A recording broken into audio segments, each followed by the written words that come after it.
Look, that's only a question, frankly, Reagan, the president can answer. But the Insurrection Act is a tool at the president's disposal. As you know, it has been used sparingly, but it has been used by previous presidents in American history.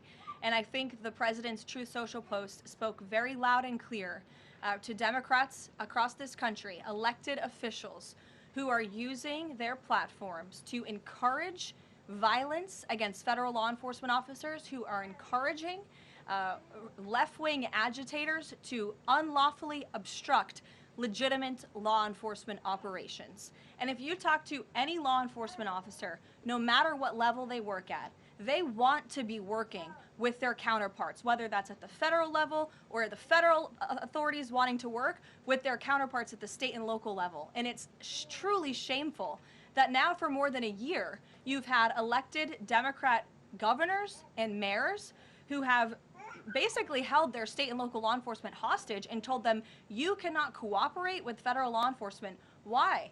They cooperated under the Biden administration. It's because these Democrats are deranged in their hatred for President Trump, and they are holding their state and local law enforcement hostage as a result.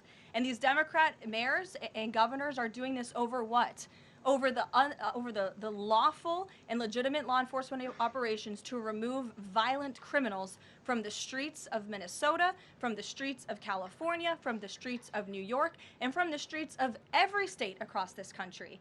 And you don't see these riots and this vandalism taking place in states like Florida. Why? Because you have a governor in that state who has empowered federal and local authorities to work together. And it's despicable what we're seeing from these Democrat politicians, especially in sanctuary states and cities across the country.